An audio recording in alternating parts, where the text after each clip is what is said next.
A very warm welcome to you, ladies and gentlemen. Thank you all for joining us for the 24th edition of TERI's flagship event, the World Sustainable Development Summit. The summit has emerged as one of the leading platforms in Global South, deliberating the discourse around sustainability and climate change. My name is Apurva Singh. I'm a research associate at TERI, and I will be the MC for today's session.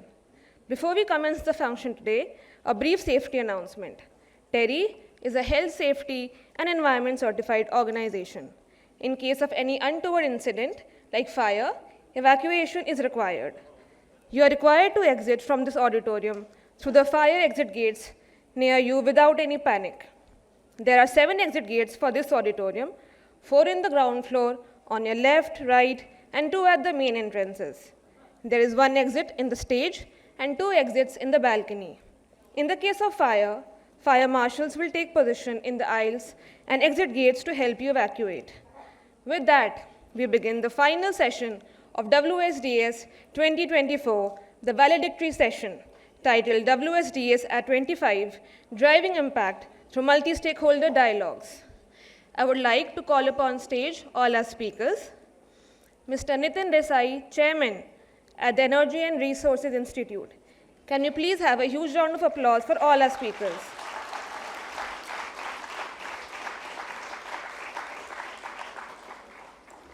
Ms. Mirza, actor, producer, UNEP Goodwill Ambassador, as well as UN Secretary General's Advocate for SDGs.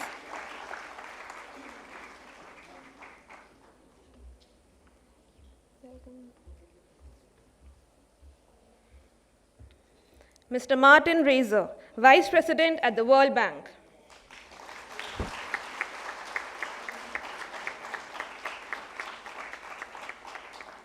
Dr. Vibha Dhawan, Director General at TERI.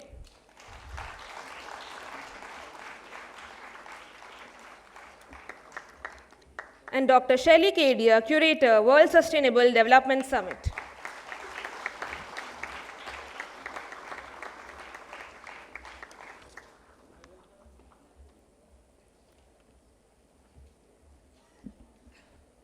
We will begin the session with welcome remarks by Mr. Nitin Desai, Chairman at TERI.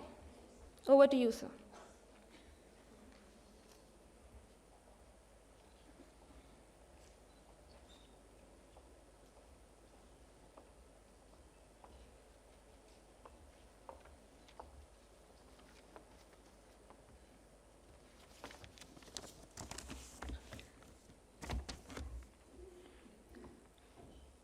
Martin, Razor, whom we met, I've known with other for some time, with the Mirza, the others who will be with us through the website, my TERI colleagues, Vibha Dhawan and Sheila.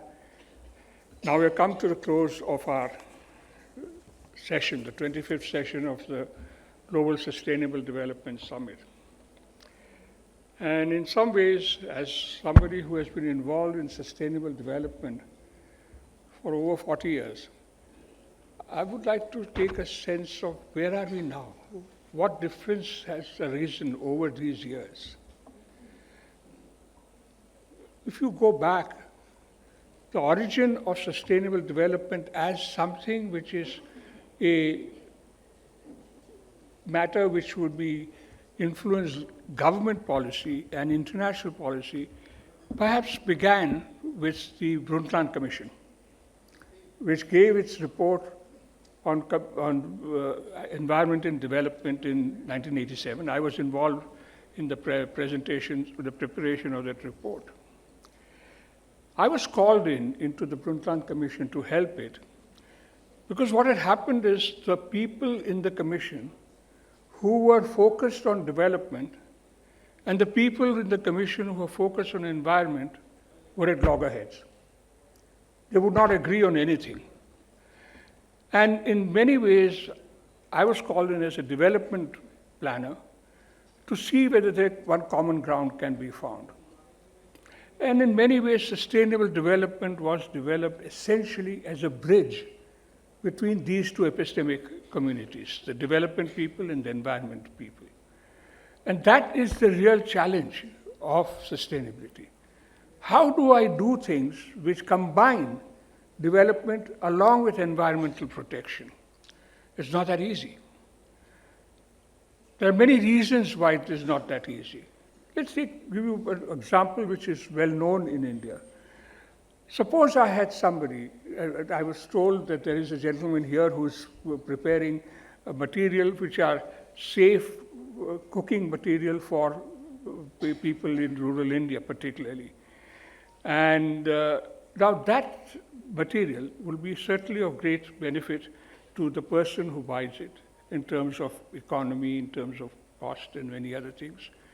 But it will also have a health impact in terms of the way it reduces the risks of health for the women who do the cooking in these areas. It will also have an environmental impact because it reduces the demand for timber from the forests around the village.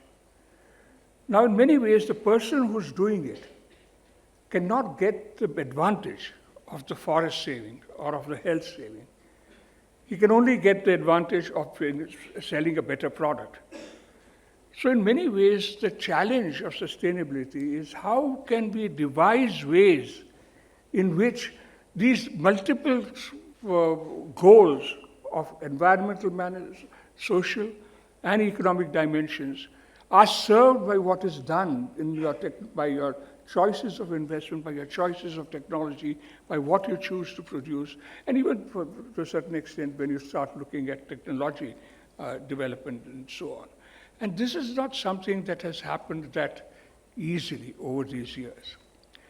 I was also involved, of course, in the Rio conference in setting it up, and that Rio conference certainly was a conference which was initially supposed to be on environment if you look at the resolution setting it up, but it did talk a great deal about development also. And in fact, when we got to the 10-year later Johannesburg summit, it was openly called the World Summit on Sustainable Development.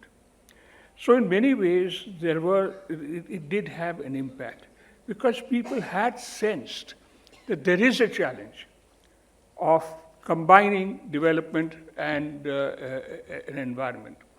And on the way to this, the big issue of climate change came up. 1985 was when some of the scientists came out with this strong message. And then, of course, it has developed tremendously for that. Today, a great deal of the work on sustainability is linked to what we have to do on climate. If I go back, what difference do I see between what was the status then, 40 years ago when I was working in Brundtland, when I was doing the Rio conference, and what it is now? What I sense is that there is a much greater awareness. When I returned to India after my UN PhD, I spent a lot of time trying to talk to people and saying there is a climate issue. Now that is not necessary at all. People are quite aware of this. That awareness has certainly increased enormously of not just climate, but also of other areas where these things have to be combined. Take, for instance, an area like energy. Nobody talks of energy now without talking about the environmental dimension of energy.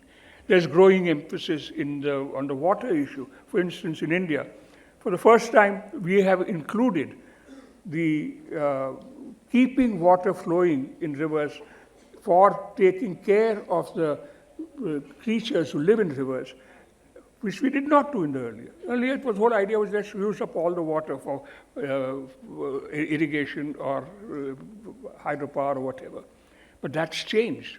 So there is a change in the way of acceptance of the need to connect development, more on the development side. The environmental side, people still tend to be a little aggressively conservationist. But this has happened a great deal. But much of that change is not in governments, it's outside the government.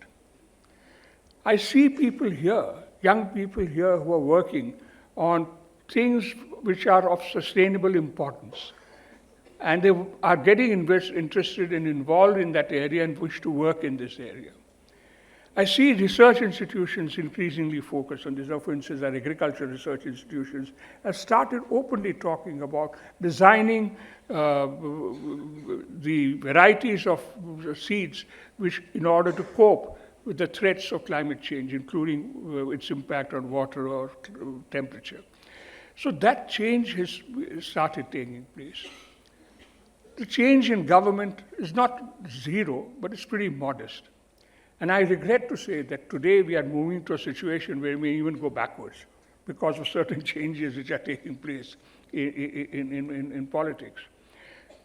Even climate skepticism, which had virtually disappeared after in Rio we had climate skepticism. When we were doing the UNFCCC conference, we couldn't do a strong one because there was fairly explicit expression of climate skepticism, that oh, this is not really happening. But that has changed enormously over these years. But it may change now, again, with some of the people who are out there in power. So what I would like to get across to you for the sessions that we've held here is that I don't think that what we were trying to do when we were doing the Rio conference and the Johannesburg conference, of getting governments to work together in a multilateral fashion to answer to these, to address these issues, is going to work. Multilateralism is deeply under stress right now.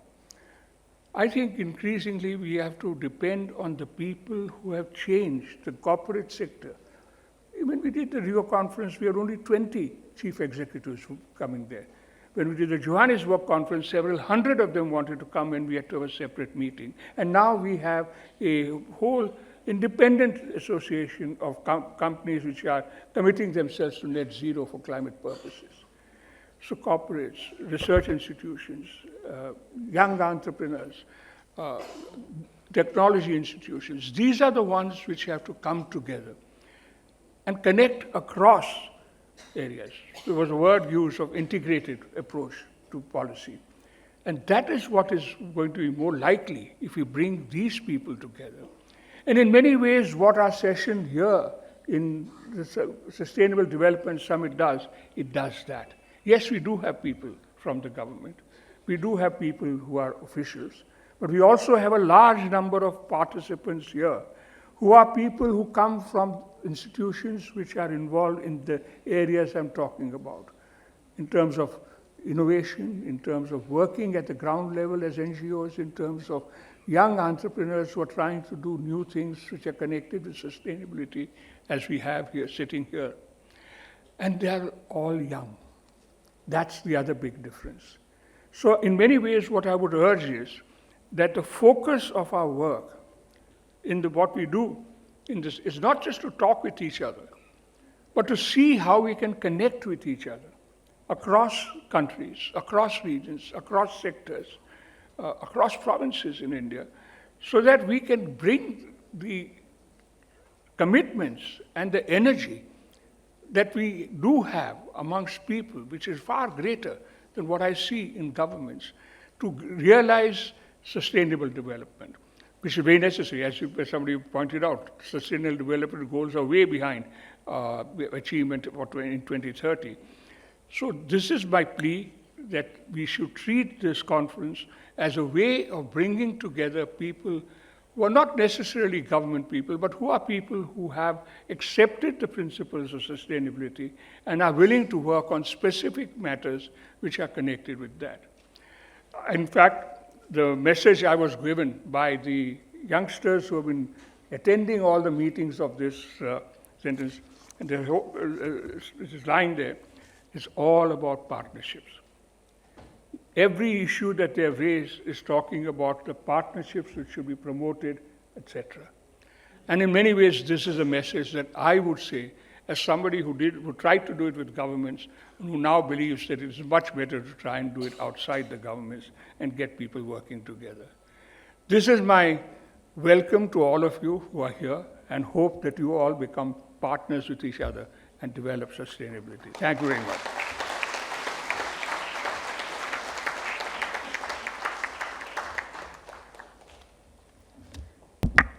Thank you, Mr. Desai, for setting the context and for highlighting the multifaceted challenges of climate change and the work being done, especially by the youth, to address these challenges.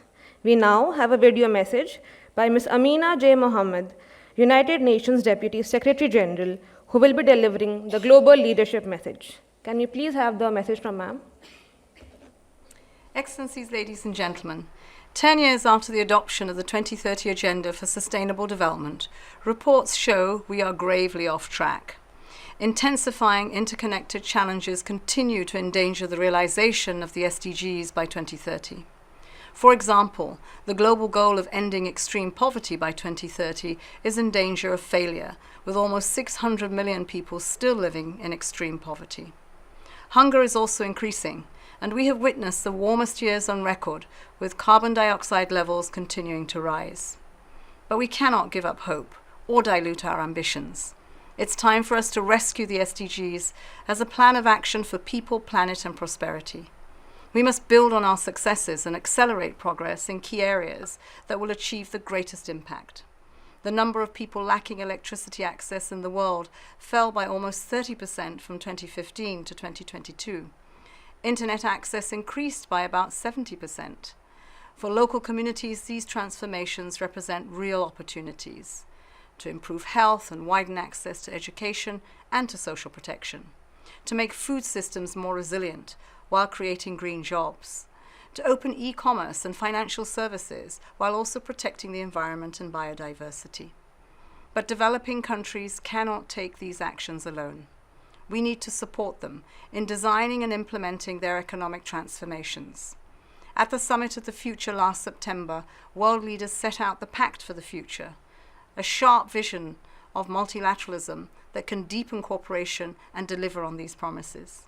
The Pact contains commitments that unlock financing, including an SDG stimulus, a review of the sovereign debt architecture, and reform of the international financial architecture. As TERI and this summit make clear, these reforms will be critical to help developing countries mobilize the financing and support they need to invest in green solutions and renewable energy systems for the future. Financing can play a key role in creating demand for renewables and low-carbon solutions at all levels, from households to businesses, while ensuring positive socioeconomic and environmental benefits. To accelerate these efforts, the UN system is working to support country-level policy reforms, integrate stakeholder innovations, build institutional capacities, and boost infrastructure investments across the entire renewable clean energy supply chain.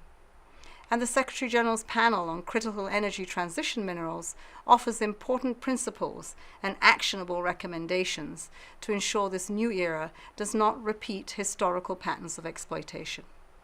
This work will be critical in supporting countries as they develop national climate plans ahead of COP30, plans that must reduce emissions by investing in renewable solutions that can create new jobs and sources of prosperity.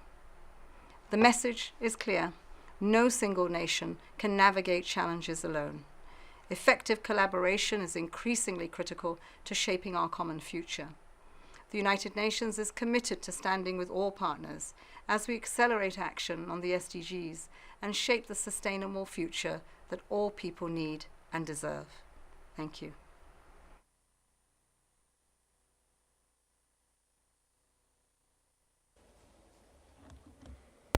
With that, we move on to the much-awaited segment of this session, the keynote addresses.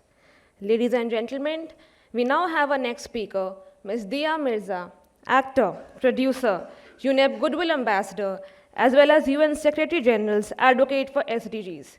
Can we please have a huge round of applause for Ms. Dia Mirza?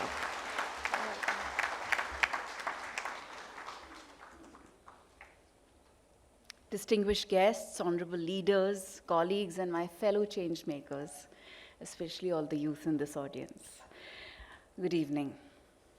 It truly is an honor to be here today amongst all of you at the World SD Summit, Partnerships for Accelerating Sustainable Development and Climate Solutions.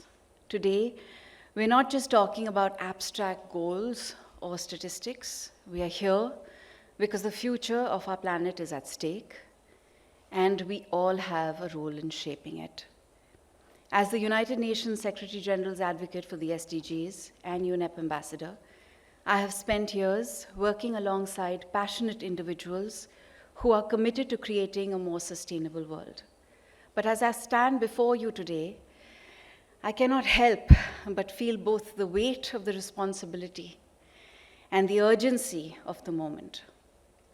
We're living through a crisis, and I'm sure you've heard this being repeated several times, but I'm going to repeat it again, because some people hear these words but don't fully comprehend the full extent of what these words mean and how these words impact us, our lives, our children, our families, our hopes, our goals, our dreams, our ambitions. This is a triple planetary crisis that we're living through. The crisis of climate change, pollution, and biodiversity loss. These crises are not distant threats. They're affecting us right now. In the air we breathe, I'm sure you heard me cough a few times. It's an asthmatic cough that I've developed because of the polluted air that I've been breathing. My son is on inhalers. My mother is on inhalers. These are realities that we are all confronted by. And they don't feel like some distant remote truths that don't impact us. We see them, we feel them, we understand them every day. The water we drink and the very ecosystems that sustain life on this planet, the only planet, our only home. As an Indian, I am immensely proud of our country's progress. India has set bold targets for renewable energy with an ambition to reach 500 gigawatts of non-fossil fuel energy by 2030. We've made strides in reducing poverty, improving access to education, and expanding healthcare. But I also know that these achievements are not enough. We all know this.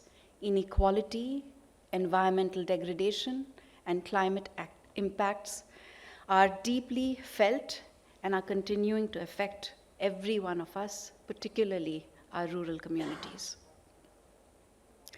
This is where we, as global citizens, have to step in. The SDGs provide us with a blueprint, a vision for a future where no one is left behind. But we must confront the hard truths. There are gaps in our progress. Access to clean water, sustainable agriculture, and proper waste management remain significant challenges. And as somebody who's worked with policymakers and governments and civil society organizations now for over 2 decades, one of the big gaps that I have experienced and I continue to feel is that there is wonderful work happening in silos, but we still haven't found the ability to build more partnerships and collaboration. We need to start communicating with each other much more to be able to drive the change at the rate and the pace that it's required. And the climate crisis exacerbates by unsustainable consumption and production, and it continues to deepen these divides. I read a statistic today that was hard to comprehend, but I guess it's a grave reality that we live with, that only 100 million people and over 90 cannot afford more than the basics of life, which leaves just, how many? 10% of our population that can afford to buy more than the essentials. And that is the divide that we are addressing here. We must face the reality that the triple planetary crisis is not just an environmental issue. Sir, Nitinji, what you mentioned about how environmental action was for a very long time perceived as obstructionism to development has to change. And this is why it's an issue that, that everybody needs to realize impacts our health, not just our economy and our well-being of every person on this planet. And this is why there is a call for action. When I think of solutions, I think of Act for Earth, a movement that I hold close to my heart. It's not just about recycling or planting trees. It's a movement that calls us to reconnect with the earth. It is about making choices that protect the planet, from the food we eat to the clothes we wear, and the way we interact with the world. I'm going to share a small personal anecdote here. I have a 3.5-year-old son, and ever since he started to eat solid meals, and ever since he started to bathe, there are a few things that we make sure he says. Even before he started to speak, we used to say these things for him, and now, of course, he says them on his own. And as time and his experience, widens, he's discovering and making connections between what he's saying and why he's saying it. And he says, after his bath, "Thank you, Mama Earth, for the water."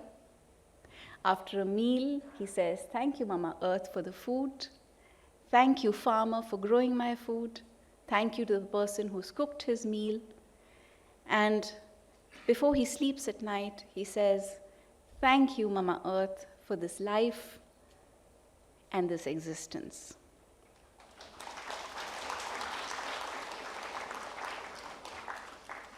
What I'm trying to share here is that at an individual level, if we can all discover how deeply connected our existence, our lives, our livelihood, our well-being is connected to the earth, we will all learn to do a lot better. Act for Earth encourages each one of us to take responsibility for our impact on the environment and to actively advocate for change. I've had the privilege of seeing firsthand the difference small actions can make, from cleaning up polluted rivers to helping communities implement renewable energy projects. I've seen people's lives transformed when they're given the tools and the knowledge to live sustainably. These are not just numbers on a page. They are real stories of people fighting for their futures, for their children's futures. These are the voices of the people who are most vulnerable to the changing climate. I want to share another small statistic here, which is not small, it's a very important statistic. A vast majority of women in rural India spend up to 245 days, or sometimes even up to 180 days, collecting fresh water. Let that number sit with you and help you think about and recognize how much work is still to be done. One of the most moving experiences I've had in my role as a UN advocate has been meeting with young climate leaders. Many of you are here today, and I'm so happy to see you. The Youth Climate Conclave winners here today are proof of what is possible when the next generation takes the lead. They're not waiting for permission to act. They are creating change, demanding action, and showing us the path forward. The energy, the creativity, the passion they bring to the table gives me hope. They're not just speaking about the future, they're building it right here and right now. I want to add one more thing here, that a lot of the burden of change falls on the shoulders of the young. They've inhabited and inherited a world that is in all kinds of conflict, which is not of their making. And this can build extraordinary pressure and create a lot of mental health issues.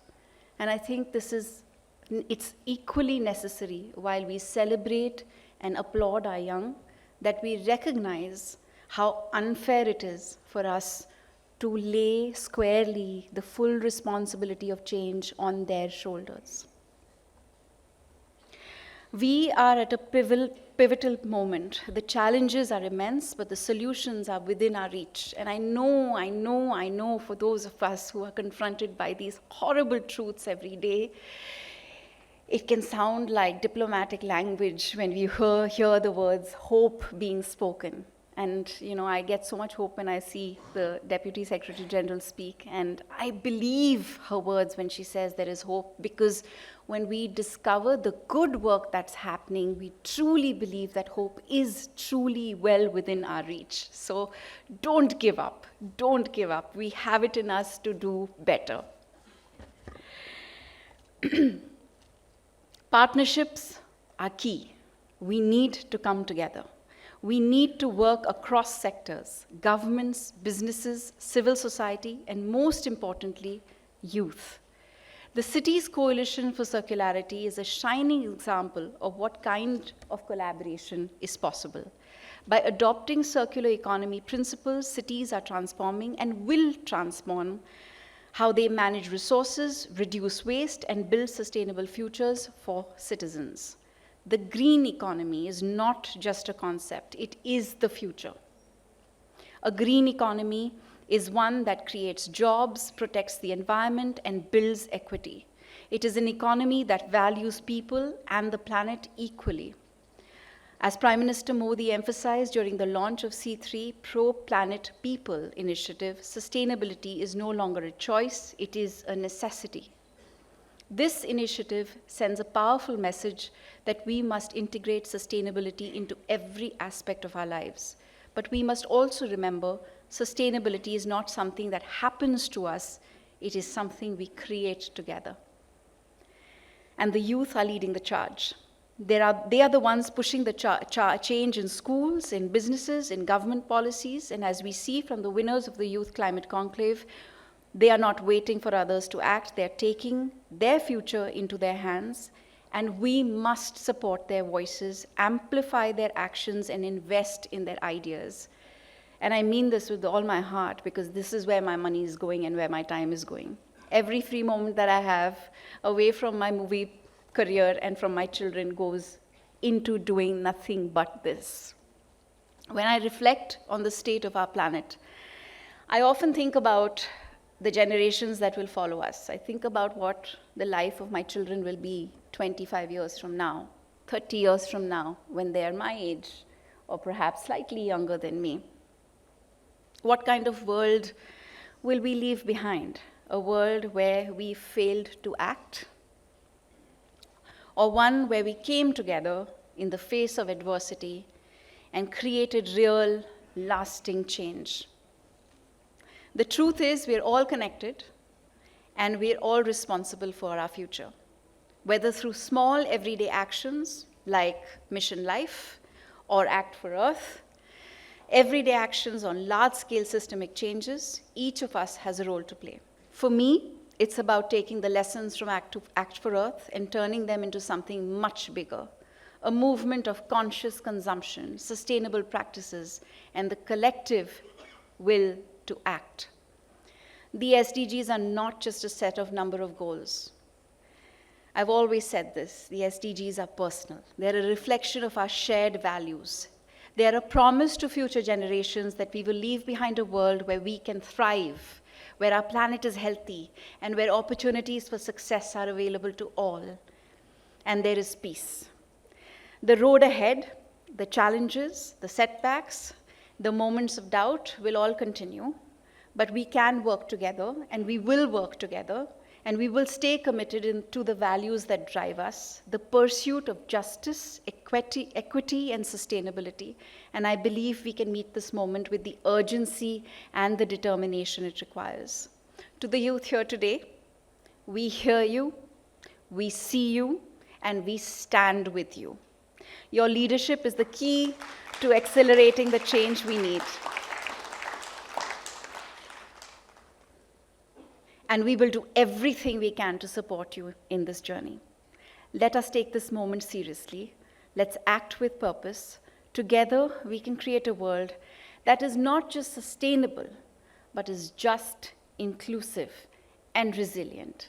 But more than anything else, we will learn to recognize and celebrate that we have this incredible opportunity to live on this living, beautiful planet that we call home, that is one for all. Thank you.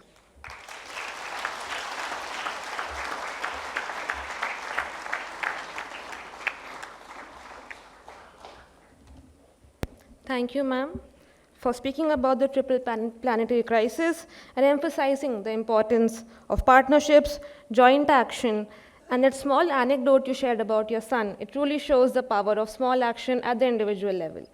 And thank you also for highlighting the work done by the youth for addressing the climate change issues. Thank you so much. Can we please have a huge round of applause for her?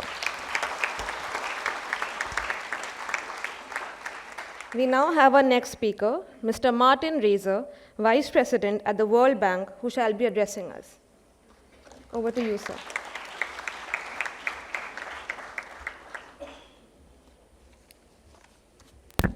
Thank you very much. This is a very hard act to follow after such a beautiful and moving address. But ladies and gentlemen, honored co-panelists, I'm very pleased to be back at TERI. I was here last year, and I think I mistakenly congratulated you last year on 25 years of TERI, but I think this year it is definitely the 25th. 50th year of TERI, but this year is the 25th year of the World Sustainable Development Congress. So we'll call you next year for us. Okay. So there you go. But it is, last year and this year, an excellent opportunity to share ideas and a reflection of how important it is that we share ideas and experiences to drive the change that we have to see. Now, last year, I spoke here about the opportunity that we in the World Bank see in the green transition as a driver of investment and growth and jobs. And just coming in here today, 2 young entrepreneurs came up to me and gave me their business card and talked about the ideas they have. And all they need is someone to take those ideas seriously, provide the financing, and put them into practice. And there's no better country in the world today than India to drive the green transition because of its scale, because of its entrepreneurial talent, but also because of the necessity, because India is one of the most vulnerable countries to the effects of climate change. And so what I wanted to talk about in my remarks today is how climate change is already affecting the economies of South Asia and what that means for good development policy. Because this is a region that has contributed very little in per capita terms to the global emissions that is causing the problem, but is the most vulnerable when it comes to the effects of it already today. 65 million people in South Asia have been affected by natural disasters in the last decade. That is more than in any other region in the world. So what does that mean for development policy? We've done quite a little bit of thinking in the World Bank on this issue, and we believe we need to rethink the problem of resilience. And let me explain briefly why we think this is necessary and what we mean by this. If you think of resilience, it is the ability of individuals, firms, and societies to bounce back after a shock. They do that through either protecting themselves, investments, by changing the nature of their activities so that when the next shock hits, they're less likely to be affected, or by moving their location and their business to areas that are less likely to be affected. And government policy has a role to play in helping individuals and firms in that process of adaptation and resilience. Governments can provide information. Governments can invest in more resilient infrastructure. Governments can help development of financial markets, insurance products, and other means that help people adjust. Governments can provide social protection to protect those that are affected by shocks. And very importantly, governments can provide public goods like information, early warning systems, weather forecasts, as well as investments in research and development to drive new technologies such as drought-resistant seeds or other forms of technologies that help businesses and individuals better adjust and become more resilient. And so we took a big macroeconomic model that is typically used to analyze the impact of climate change, and we found, as to be expected, that when you apply the forecasts leading to a 2% centigrade, 2 centigrade increase in global temperatures, the South Asia region shows as the one that has the biggest negative impact from this, up to 8 percentage points of GDP by the end of the century. But what we also find is that because the impacts of climate change in South Asia affect different regions and different sectors of the economy in very, very different ways, there is great opportunity for the impact of climate change to be mitigated through the reallocation of resources. And so once you take that into account, roughly 1/3 of the negative shock that South Asia would experience from rising temperatures can be mitigated. So that analysis tells you that we need to think of resilience in terms of the reallocation of resources, in terms of the adaptation of households and businesses. And this is all the more important because South Asia is a region in which governments don't have a lot of money. They don't collect a lot of taxes. Debt levels are pretty high. So the ability to build resilience by building infrastructure, protecting people through higher dams and embankments, etc., is limited. It doesn't mean that this isn't important, but if you rely only on government investment, you're missing the opportunities that individuals and households have to adjust, and building resilience will become much more expensive. Now, when we apply this framework, we then went and asked businesses and households, when you faced the shock in the past, what did you do? And the results are quite interesting, because it is not that firms and households are standing idly by waiting for government assistance. They are investing in their own protection. For example, they are building stronger houses. They're raising the plinth of the house to be protected from floods. They're planting trees to prevent soil erosion. But very few of them are shifting to different economic activities, and very few of them are adopting new technologies. And when we ask businesses, the same is true again. So why is that? Because markets in South Asia are not functioning well enough to allow people to be as resilient as they could be. Access to financing is insufficient. Information is often insufficient, so that early action is not taken and people are surprised by the shocks when they hit. And land markets are not working well enough to allow people to relocate. Often the place in the floodplain, the barren land is the only land they have. And so it's very difficult for them to move to other locations, and the same is true for businesses. So the conclusion from this analysis for us is that we need to take resilience more seriously. We need to confront the problems of adaptation. And the solutions are not going to cost a lot of money. The solutions will cost more attention to the right development policies. What are those development policies? Better information, policies that remove distortions to the functioning of markets, and public investments into research and development to drive the technological progress that we have been emphasizing, or that I was emphasizing last year, and that a lot of you have been talking about in these last couple of days. I think thinking resilience in this way demonstrates that good development policy is climate conscious policy. Not thinking about the effects of climate change and not thinking about how to build more resilient economies would be bad development policy. But the right policies are also going to make economies in general more efficient and encourage better reallocation of resources, so they're entirely compatible with the goals of economic growth. So, Professor Desai, I believe that we do have a solution to the challenge of sustainable development. It is good development policy to make development sustainable.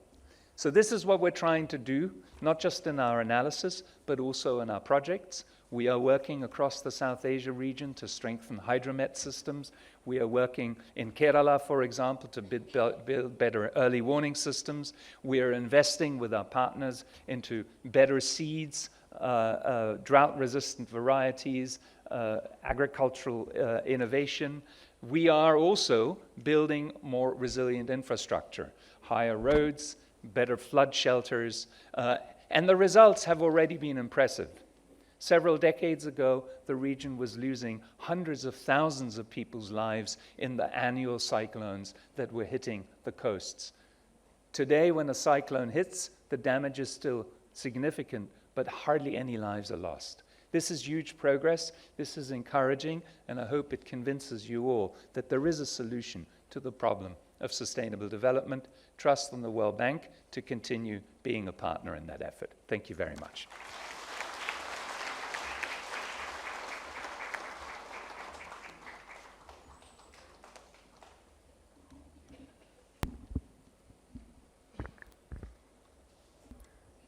Thank you, sir, for highlighting the theme of resilience and emphasizing the role of good development policy in building resilient communities.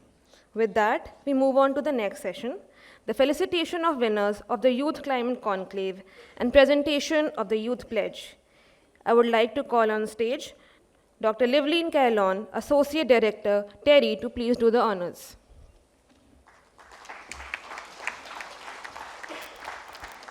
Thank you, Apurva.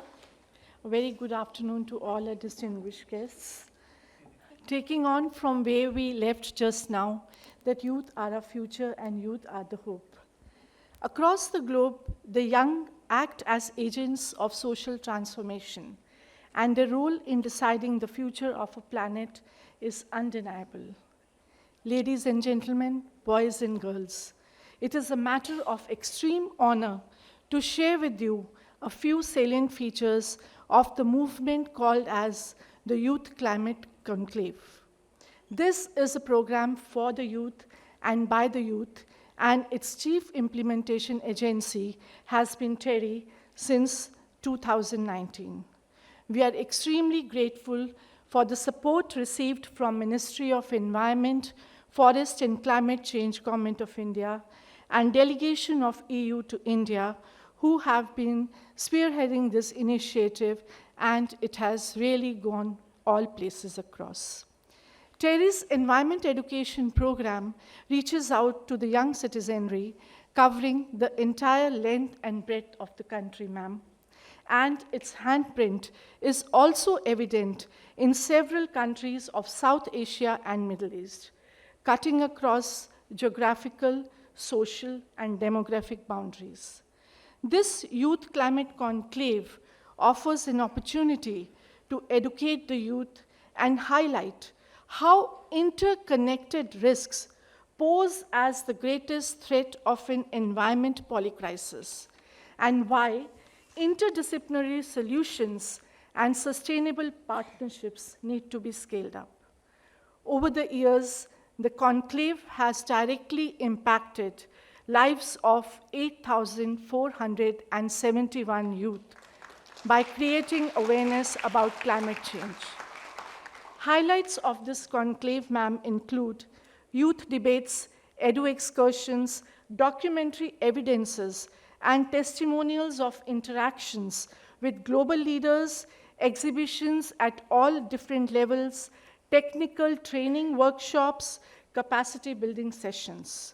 A noble outcome is the Youth Pledge that is drafted through a series of deliberations that help in prioritizing the actions required to address the immediate areas of concern.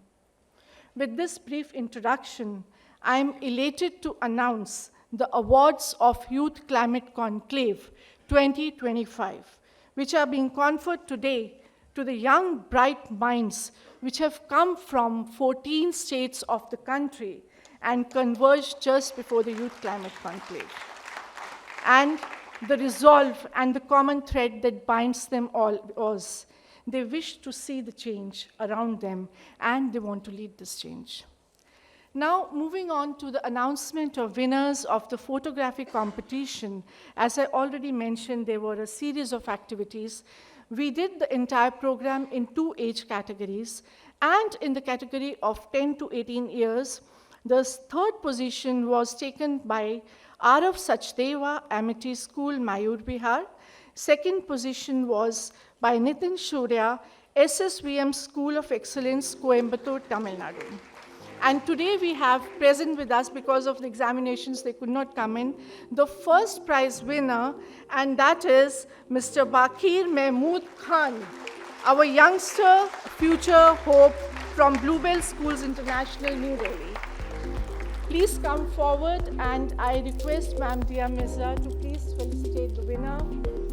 And what you see in front of you are some of the winning entries received under the photography competition.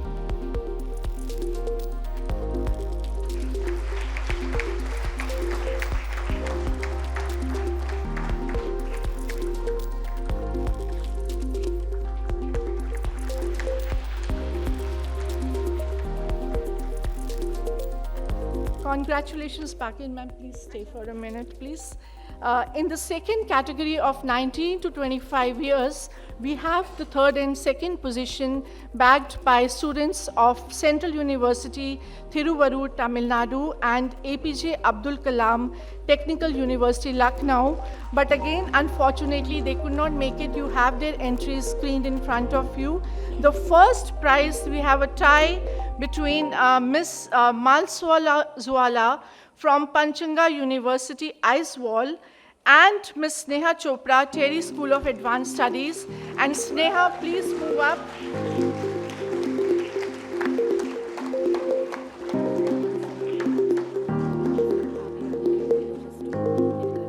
I would also request our distinguished guests to join Madam Dia Mirza to felicitate the winners, Mr. Martin, Ma'am, Dr. Dhawan, and Sir. All position holders, they receive gift cards and they receive certificates of merit. Congratulations.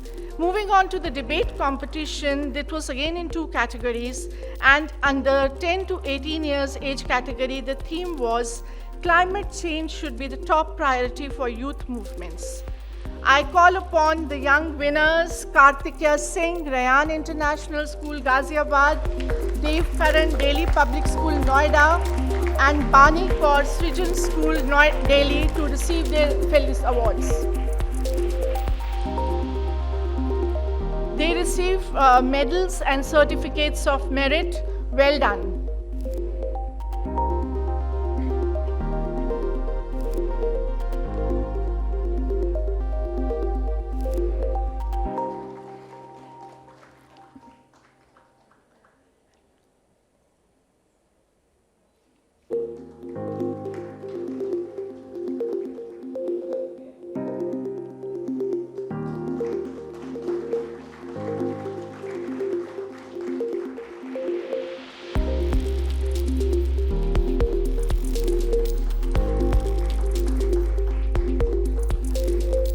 Under the age category of 19 to 25 years, the theme was Global versus Local.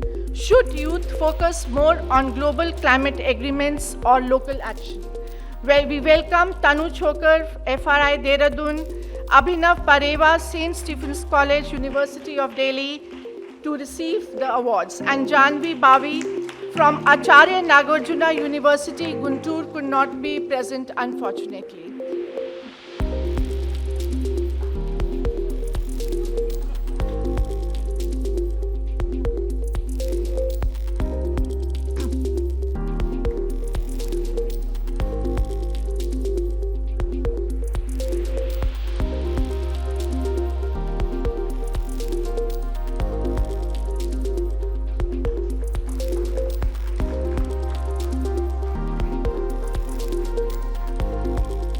Over 600 youth have participated in YCC 2025.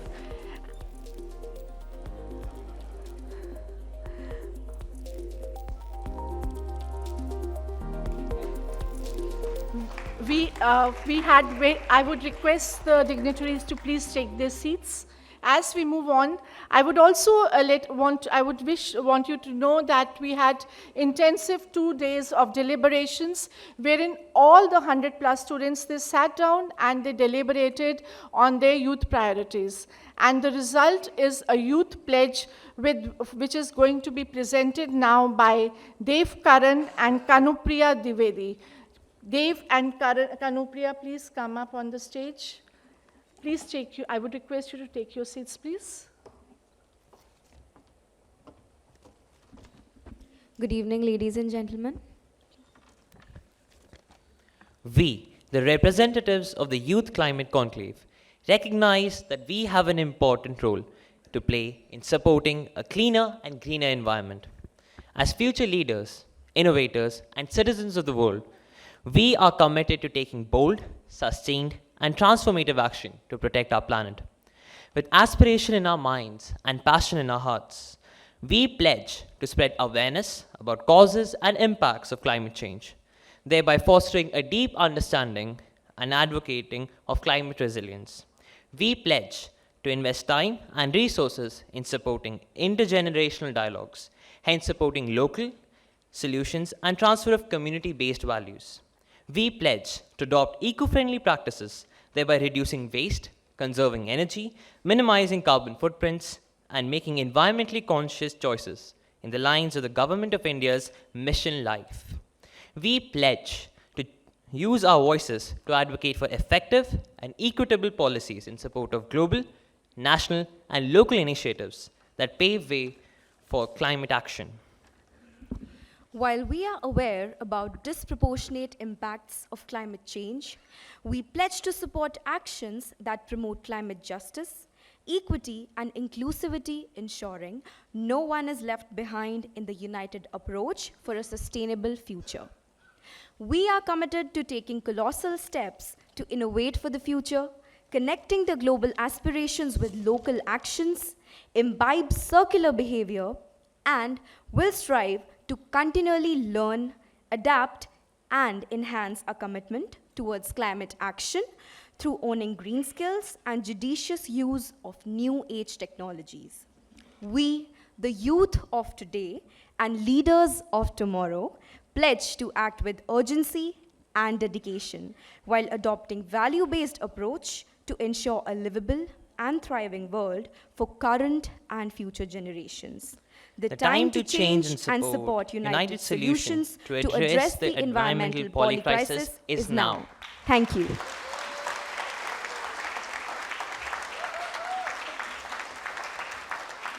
Thank you, Dev. Thank you, Kanupriya. And now, as you graduate as our ambassadors of Youth Climate Conclave, your journey and your responsibilities start now. We look forward to you and your support to have many, many more students inducted in this movement. Thank you so much. Thank you, please.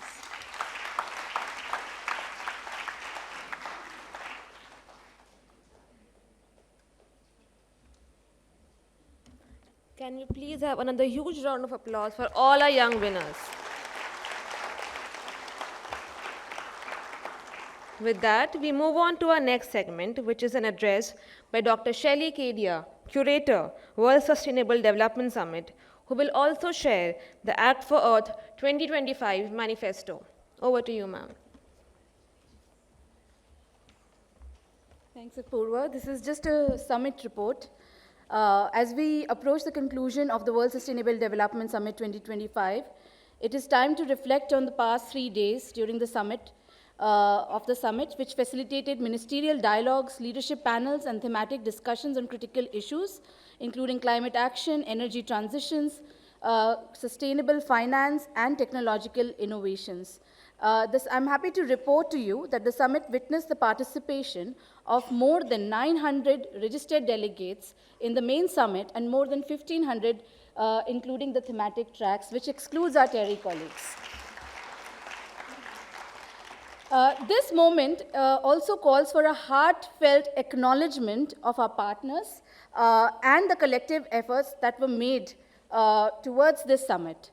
WSDS was driven by the leadership of TERI, particularly Mr. Nitin Desai, the chair of TERI, and Dr. Vibha Dhawan, Director General TERI. Thank you to both of you for guiding and inspiring us. And of course, there are so many that I can't read the name out, but as I read the names, if you're here, just stand or just like hoot or just like woohoo, okay? So first is, of course, the Director General's office, who coordinated all of this. Our events and admin team who've just been on their feet, spinning like a top.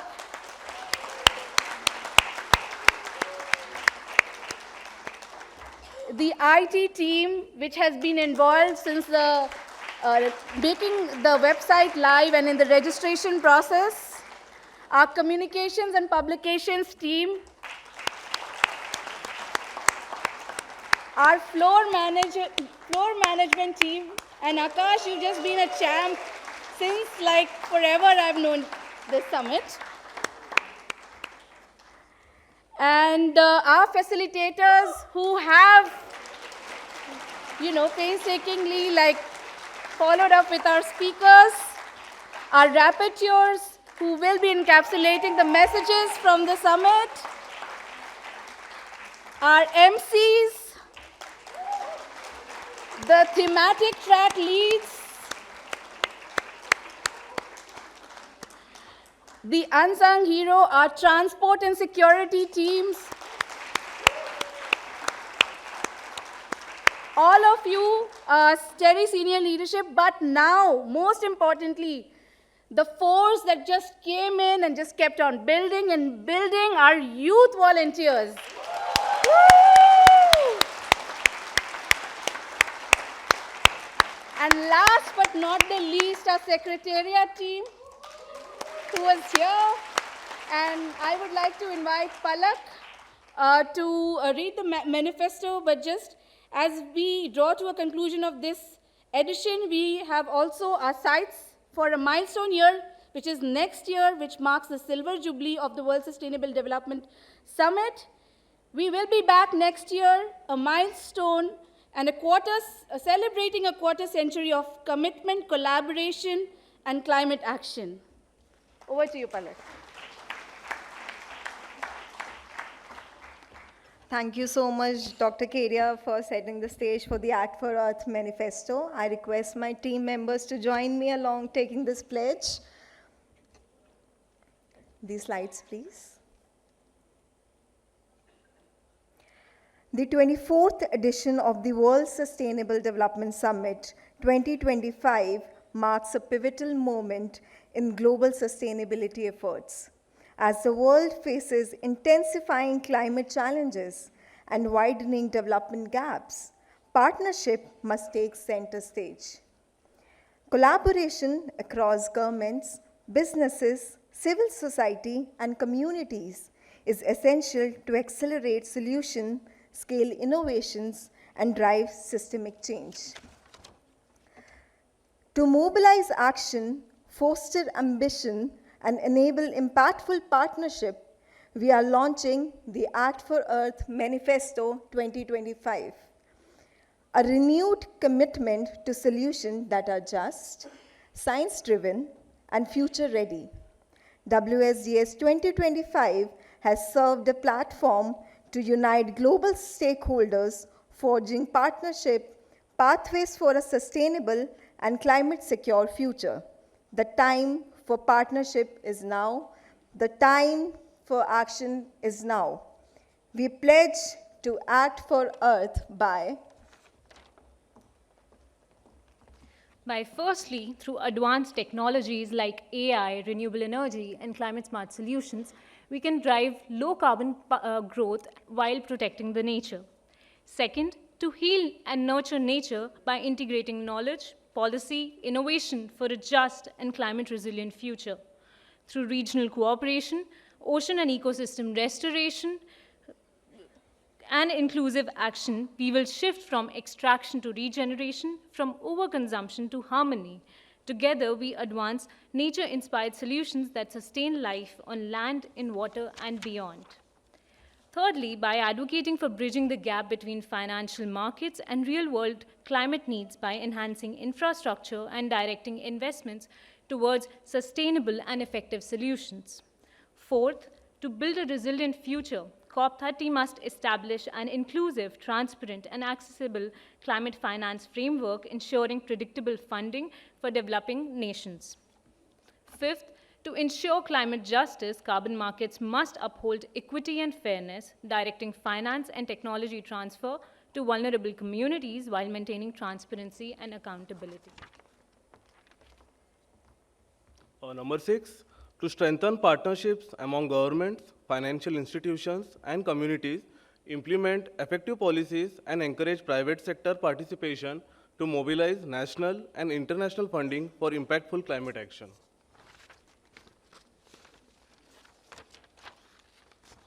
Point number 7, multilateralism must meaningfully manifest, rejecting rampant speciesism, while growth gracefully goes hand in hand with green guardianship. Number 8, partnerships must power progress, scaling up, evaluating impact, ensuring oversight, driving deployment, and shifting behaviors for real change. 9, sustainable development must be the blueprint embedded in policy processes and action with policies that align, not collide. And finally, life cycle analysis, disaster resilient component, and cooling, and capacity building with stakeholders are key pillars for building new resilient infrastructure in the country. Thank you.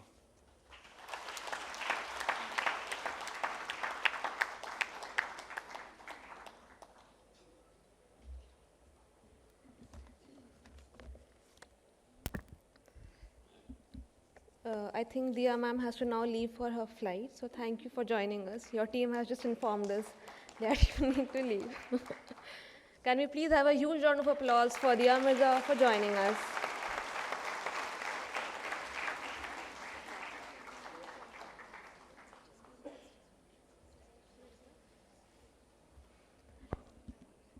Can all the speakers please come forward for a group photograph?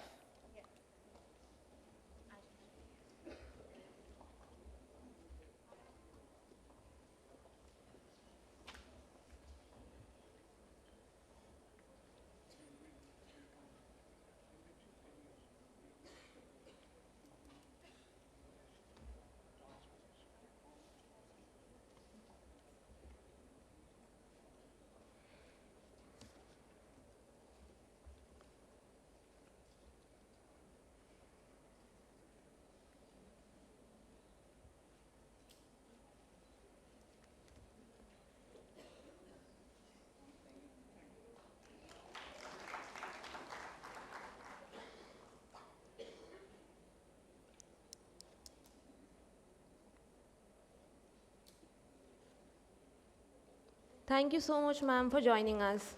It was truly an honor.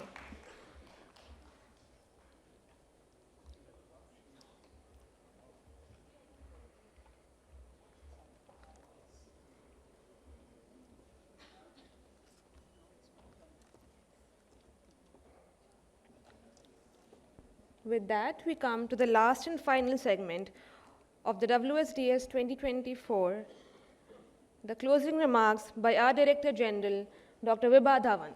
Can we please have a huge round of applause for Dr. Vibha Dhawan?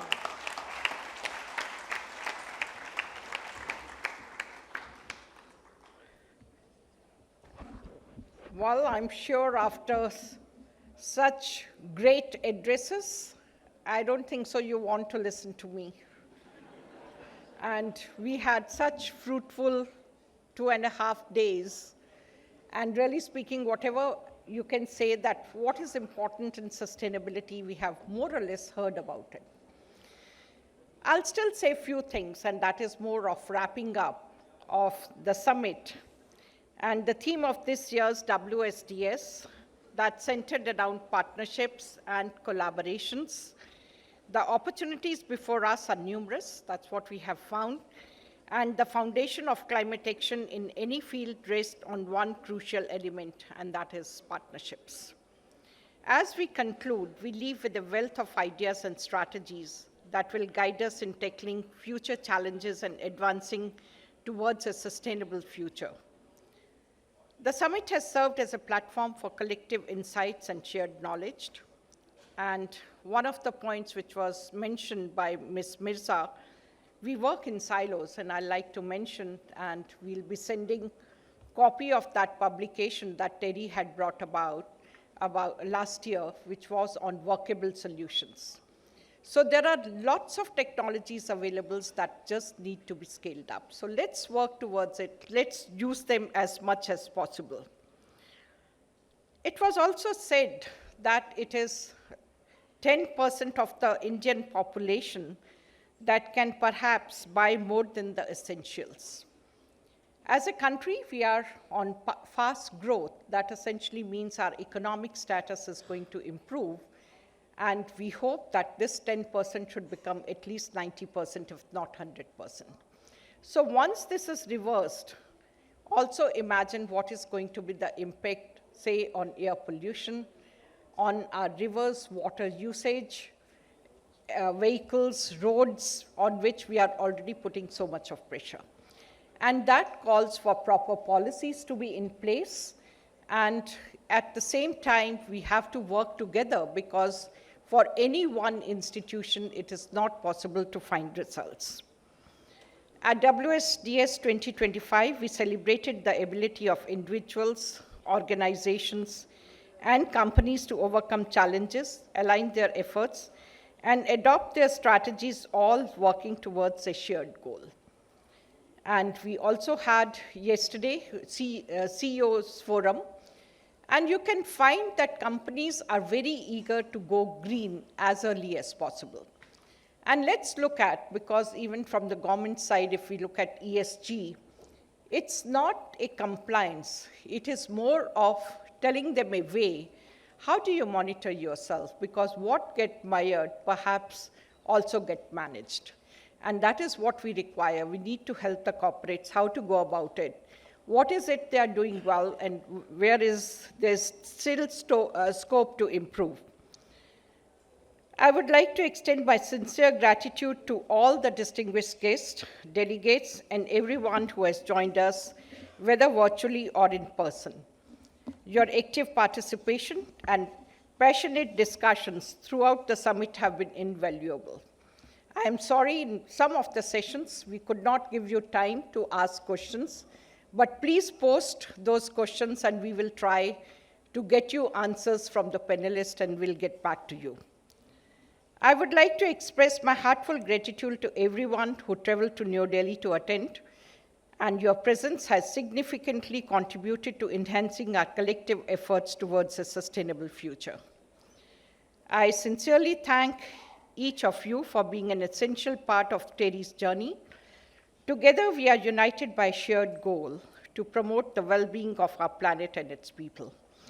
Your dedication and collaboration are the driving forces behind our collective work towards a sustainable and harmonious future. I want to express my sincere thanks to Martin Razor and the great work, I'll say, the World Bank, through its support, is doing in different parts of the world, including India. And it goes without saying, everyone looks up to you, because you also help in policies apart from implementation and large-scale implementation of successes which have taken place in one part of the world to the other part, because in most cases what happens is that the research remains confined to the four walls of the laboratory, and in many cases it just reaches to one region or one country where that technology has been adopted. If we want to have peace in the world, I suppose it's very important that we reduce the number of have-nots. We have to bring them to the level that they live dignified life, and it is not, they are just surviving to make the two ends meet.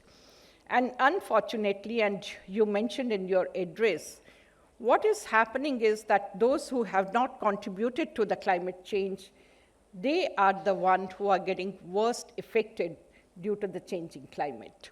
And therefore, we all have responsibility towards them. Although loss and damage fund has been established, but I don't know when and how it will be implemented, and those who have actually suffered, will they ever get benefited from that? And adaptation, mitigation, we really have to work towards it so that when we are already saying the world temperature is already exceeded 1.55 degrees, and our target was only 1.5. We are saying if we adopt the technologies, perhaps we'll be able to arrest it at 2, and if not, it may be 3 degrees. So imagine the world where the impact will be twice of what we are facing today. I suppose it's too scary, and we don't even want to imagine that. I'd like to express my sincere gratitude to the nodal ministry, that's Ministry of Environment, Forest, and Climate Change, who have supported us since the inception of the summit. Their partnership is pivotal, and we are truly grateful for all the help that they are providing to us year after year.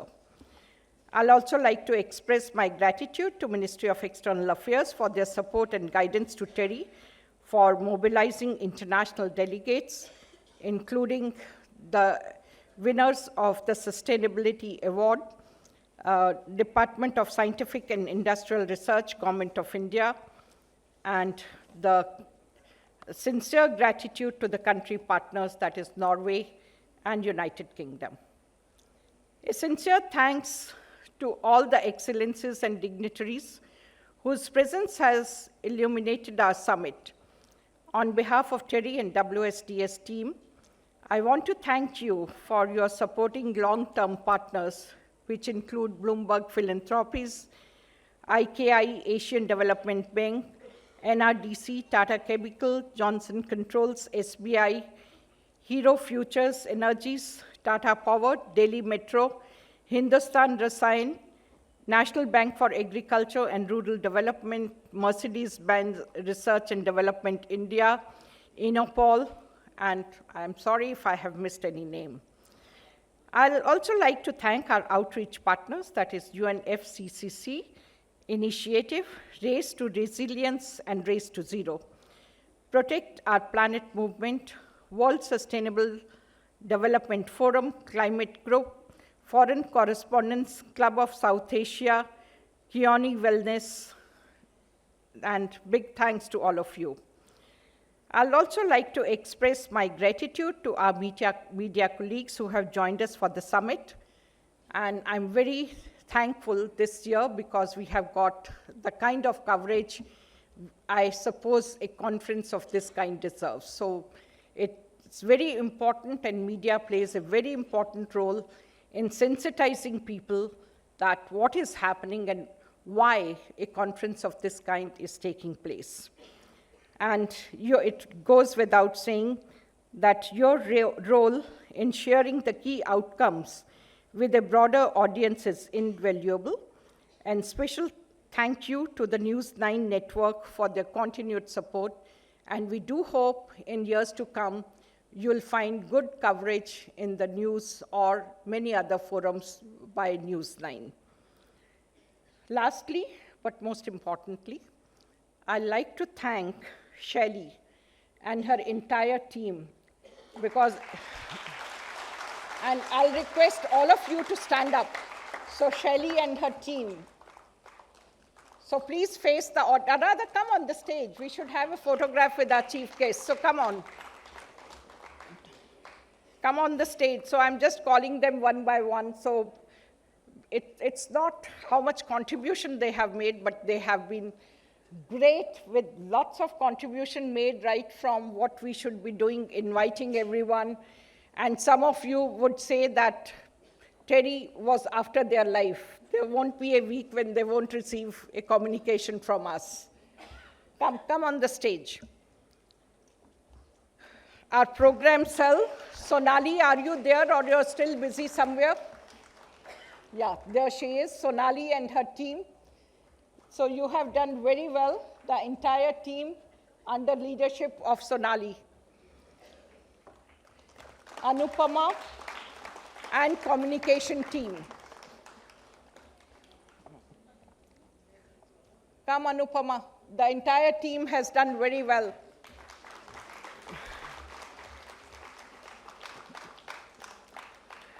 MCs, we only have one MC. Where are the others? I don't know. So facilitators, of course.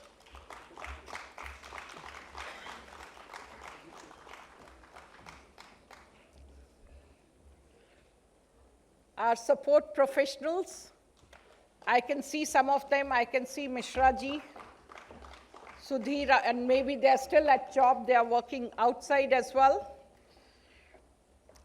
And all the research professionals. While I'm thanking the research professionals, I suppose they should, yes, Dipankar is reminding me of the backbone of any institution, and that is the IT. So IT department,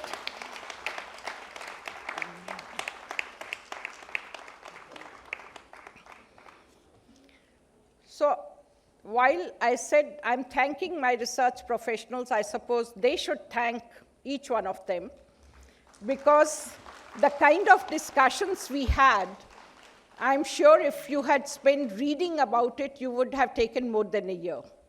So in 2.5 days, the knowledge you have gained is equivalent to, if not more, at least of 1 year.